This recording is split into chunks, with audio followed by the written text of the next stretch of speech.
Bacterial disease है, उनकी जिंदगी की लिस्ट बनाओ बीमारियों की, तो 90% बीमारियां उनके यहां वायरल और बैक्टीरियल है। और वायरल और बैक्टीरियल डिसीज जो है ना, इन्फेक्टेड होती हैं, इन्फेक्शस होती हैं। माने एक को हुई तो पूरे घर में सबको होगी, दो को हुई तो पूरे मोहल्ले को हो जाएगी, गांव में किसी एक को हो गई तो पूरे गांव को हो जाएगी। तो पता है उनकी मजबूरी क्या है कि एक छोटी सी भी वायरल डिसीज यूरोप में किसी नागरिक को आ जाए तो वहां की सरकार परेशान हो जाती है कि कहीं सब नागरिक इसके परेशानी में ना आए, तो वो मास वैक्सीनेशन कराते हैं। सबका मास वैक्सीनेशन समझते हैं, सबको टीके लगाते हैं, सबको, किसी को छोड़ते नहीं, छोटा बच्चा हो या बड़ा आदमी, सबको मास वैक्सीनेशन करते हैं। यूरोप में एक वायरस घूम गया अभी 2-3 साल पहले, जिसके कारण एक बीमारी आती है हेपेटाइटिस बी। ये वायरस जो है ना, पानी में बहुत रहता है और ठंडे पानी में बहुत ज्यादा तेजी से मल्टीप्लाई कर जाता है।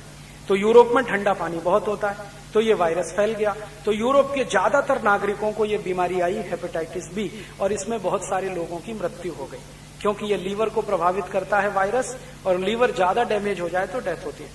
तो ये वायरस ने उसको वहां तकलीफ कर दी। वो वायरस हिंदुस्तान में आया भी नहीं और हमारी सरकार ने नकल करके मास वैक्सीनेशन शुरू कर दिया। आपको मालूम है, गांव गांव हेपेटाइटिस बी के कैंप लगते थे, इंजेक्शन लगवाओ, 100 रुपए दो, 200 रुपए दो, 500 रुपए दो। और ऐसे पागल लोग आ गए इस देश में, बैंक में काम करने वाले सबको लगाओ इंजेक्शन, बीमा कंपनी में काम करने वाले सबको लगाओ, कॉलेज में पढ़ाने वाले उनको भी लगाओ, पढ़ने वाले उनको भी लगाओ। रोज टीवी पे विज्ञापन आ रहा है कि भाई लगवा लो नहीं तो मर जाओगे, ये बीमारी एड्स से भी ज्यादा खतरनाक है। मजे की बात, वो वायरस अभी पहुंचा ही नहीं है भारत में और धंधा शुरू हो गया। वायरस पहुंचा नहीं, धंधा शुरू हो गया। मैंने बहुत सारे डॉक्टरों को कहा कि आपके पास कोई हेपेटाइटिस बी का पेशेंट आए तो जरा मुझे बताओ। कहने लगे क्यों? मैंने कहा मैं उसके ऊपर कुछ एक्सपेरिमेंट करना चाहता हूं। उन्होंने कहा क्या एक्सपेरिमेंट करेंगे? मैंने कहा भारत में बहुत सारी दवाएं हैं आयुर्वेद में, मैं देखना चाहता हूं, टेस्ट करना चाहता हूं कि वो वायरल डिसीज जो सबसे खराब आप बनाते हैं, एड्स से भी ज्यादा खतरनाक है। वो कहते हैं एड्स का आदमी तो 10-12 साल में मरता है, हेपेटाइटिस बी का 2-3 दिन में मर जाता है, इसलिए खतरनाक है। तो मैंने कहा हम जानते हैं, हमारे घर में एक बहुत अच्छी दवा है जिसको तुलसी कहते हैं, तुलसी एंटीवायरल है, एंटीबैक्टीरियल है, तो मैं एक्सपेरिमेंट करना चाहता हूं, मुझे बताना। मैंने कम से कम सैकड़ों डॉक्टरों को बोला होगा, आज तक किसी ने नहीं कहा कि ये हमारे पास पेशेंट है हेपेटाइटिस बी का, क्योंकि वो वायरस आया ही नहीं। और मेडिसिन सबको दे दिया सरकार ने। बहुत लोगों ने ठुकवा लिए इंजेक्शन अपने अंदर, अपने बच्चों को भी ठुकवा दिए उन्होंने। वायरस कभी आएगा मालूम नहीं, और अब वैज्ञानिक कह रहे हैं कि आने का चांस नहीं। क्यों चांस? इसलिए नहीं कि वो यूरोप से भारत अगर ट्रेवल करे तो 20,000 मील की दूरी है, इतना वो ट्रेवल कर नहीं सकता, बीच में ही मर जाएगा। तो फिर ये तमाशा क्यों फैलाया पूरे देश में? आपने हेपेटाइटिस बी का इंजेक्शन लगाओ, ये करो, ये करो, ये करो। टेक्नोलॉजी का अंतर अगर नहीं जाने ना तो ये दुष्परिणाम आता है।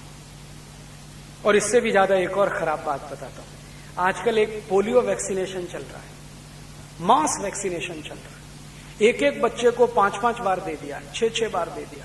कुछ बच्चे तो ऐसे हैं जो 10 बार पी चुके हैं डोज को, और फिर भी अमिताभ बच्चन के पेट का पानी जो है ना बार बार हिलता रहता है। रोज टीवी पे आके चिल्लाता है, और दे दो, और दे दो, और दे दो, छोड़ो मत इसको। क्या गजब है। ये जो मास वैक्सीनेशन है ना, मैंने फिर आपसे कहा, ये उन देशों के लिए जरूरी है जहां सूर्य का प्रकाश नहीं है, तो वायरल ग्रोथ बहुत है, बैक्टीरियल ग्रोथ बहुत है। तो यूरोप में मास वैक्सीनेशन होता है पोलियो के लिए, लैटिन अमेरिका में भी कुछ देशों में होता है, भारत में जरूरत ही नहीं, क्योंकि यहां तो सूर्य का प्रकाश ही है जो सबसे बड़ी रक्षा करता है आपकी। अब पता है इसमें वैक्सीनेशन में करते क्या है? वो जिस वायरस से पोलियो होता है उसी को बच्चे के शरीर में डाल रहे हैं, सेम वायरस। भारत में होता नहीं तो यूरोप से मंगा रहे हैं, पोलियो के सभी डोजेस यूरोप से आ रहे हैं, भारत के बच्चों में वो वायरस इंट्रोड्यूस किया जा रहा है। तो उनका तर्क क्या है? वो लोहे को लोहा काटता है, वो पुराना जो तर्क है ना, केमिस्ट्री का है, पता नहीं फिजिक्स का कहां का है, लेकिन ये तर्क है कि जब हम वायरस इंट्रोड्यूस कर देंगे तो इसका एंटीवायरस डेवलप होगा शरीर में, और वो बाहर से आने वाले पोलियो के वायरस को मार डालेगा। और मैं कभी कभी पूछता हूं कि मान लो वो बाहर वाला नहीं आया ये तो हम हाइपोथेसिस में बात कर रहे हैं ना कि बाहर से वायरस आएगा, बच्चे के शरीर में एंट्री करेगा तो एंटीवायरस जो उसकी कैपेसिटी है वो उसको मार डालेगी, लेकिन वो आया ही नहीं, एंट्री ही नहीं किया तो क्या करेगा? ये जो अंदर वायरस पैदा हो गए ये क्या करेंगे फिर? ये शांति से बैठेंगे?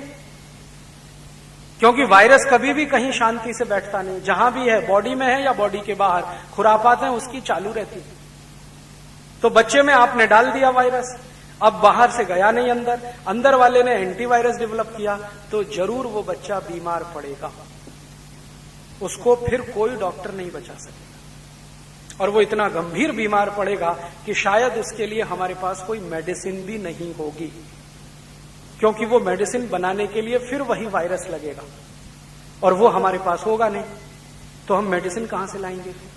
तो हो सकता है कि आज जिन बच्चों का हमने मास वैक्सीनेशन किया, कल उनकी मास डेथ भी हो सकती है। फिर हम अपना सिर पीटेंगे, हाय हाय ये क्या हो गया।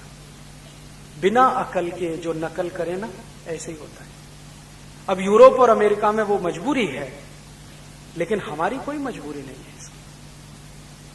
तो मैं आप सभी विद्यार्थियों के ध्यान में जो बातें लाना चाहता हूं वो ये कि कोई भी टेक्नोलॉजी किसी देश की जरूरत के हिसाब से होती है, जरूरत किसी दूसरे देश की वही हो ये आवश्यक नहीं है। हमारी जरूरतें अलग हैं, यूरोप की अलग है, उनकी जरूरतें हमारी नहीं हो सकती, हमारी उनकी नहीं हो सकती। तो जरूरत के हिसाब से जो बने वो टेक्नोलॉजी है, और जो जरूरत के हिसाब से न बने वो सब कचरा है, टेक्नोलॉजी नहीं है। ये ध्यान में रखने की बात है। और आप सब इंजीनियरिंग कॉलेज के विद्यार्थी हैं, तो मैं आपसे ये अपील कर रहा हूं कि आप जब अपनी पढ़ाई पूरी कर लें तो कोई भी टेक्नोलॉजी पर काम करें तो ध्यान रखें वो भारत की जरूरत की है या नहीं।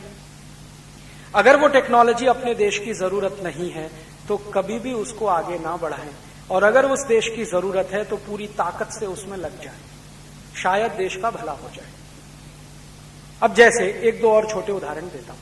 आप जानते हैं भारत की सबसे बड़ी समस्याओं में एक है इस समय गरीबी, और गरीबी का कारण है बेरोजगारी, अनएम्प्लॉयमेंट। अब हम ऐसी कोई टेक्नोलॉजी डेवलप करें जिससे अनएम्प्लॉयमेंट बढ़ता हो, बेरोजगारी बढ़ती हो और गरीबी भी बढ़ती हो, तो वो हमारे लिए अभिशाप हो जाएगी टेक्नोलॉजी।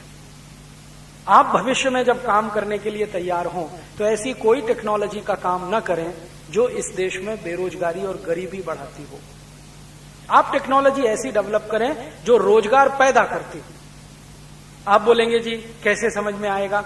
एक सरल उदाहरण से समझाता हूं। मान लीजिए एक टेक्सटाइल मशीन बनानी है। आप में से जो मैकेनिकल के होंगे वो इस बात को थोड़ा जल्दी समझेंगे। हमको एक मशीन डिजाइन करनी है, और ऐसी मशीन डिजाइन करनी है जिस पर 1 करोड़ मीटर कपड़ा एक दिन में बने। कल्पना करो, तो वो मशीन कैसी होगी? बहुत मेगा मशीन होगी, लार्ज स्केल की होगी, एनर्जी कंजम्पशन बहुत होगा, इन्वेस्टमेंट उसमें बहुत होगा, कैपिटल इन्वेस्टमेंट बहुत होगा, वगैरह वगैरह। अब वो एक मशीन भीलवाड़ा में चले तो 1 करोड़ मीटर कपड़ा हर दिन में बनाएगी, तो भीलवाड़ा की छोटी मशीनें सब बेकार हो जाएंगी, और अगर वो बेकार हुई तो उन पे काम करने वाले लोग बेकार हो जाएंगे, क्योंकि एक ही मशीन एक दिन में इतना कपड़ा बना देगी जितनी 100 मशीनें बना रही हैं। तो वो 100 मशीनें तो आउटडेटेड हो गई, एक मशीन प्रोमिनेंट है। अब वो मशीन भारत के हर उस शहर में लग जाए जहां कपड़ा बनता है तो लाखों लोग बेरोजगार हो गए। आपने एक मशीन डिजाइन करके दे दिया देश को जिसने लाखों लोगों को जॉबलेस कर दिया। अब आप पीठ थपथपाएंगे कि हमने तो बड़ा भारी काम किया टेक्नोलॉजी के फील्ड में। तो फिर आपको क्या करना चाहिए? कोशिश आपको ये करनी चाहिए कि छोटी छोटी मशीन डिजाइन करें, और इतनी छोटी मशीन डिजाइन करें जो एक दिन में 1000 मीटर कपड़ा बनाए, 500 मीटर कपड़ा बनाए, ताकि एक ही गांव में 10 मशीनें लगें, 20 मशीनें लगें, ताकि ज्यादा लोगों को उस पर रोजगार मिले। अंतिम लक्ष्य तो कपड़ा ही बनाना है ना। अब ये चॉइस हमारी है कि हम बड़ी मशीन पे बनाते हैं या छोटी मशीन पे। अगर छोटी मशीन पे कपड़ा बनता है तो ज्यादा लोगों को रोजगार देता है, ज्यादा लोगों को काम मिलता है तो गरीबी कम होती है, गरीबी कम होती है तो परचेजिंग कैपेसिटी लोगों की बढ़ती है, परचेजिंग कैपेसिटी बढ़ती है तो डिमांड बढ़ती है, डिमांड बढ़ती है तो मार्केट में सप्लाई बढ़ती है, सप्लाई बढ़ेगी तो और ज्यादा लोगों को काम मिलेगा, और ज्यादा फैक्ट्रियां खुलेंगी, और ज्यादा रोजगार मिलेगा। तो हम कोई ऐसी मशीन डिजाइन करें जो छोटी हो, मिनिस्क्यूल लेवल पे काम करे, और वो ज्यादा लोगों को रोजगार दे। आज इंजीनियरिंग के सभी विद्यार्थियों के सामने यही चुनौती है कि वो भारत को कैसी टेक्नोलॉजी विकसित करके दें। छोटी छोटी टेक्नोलॉजी अब में अगर हम जाएंगे तो शायद इस देश का ज्यादा भला कर पाएंगे।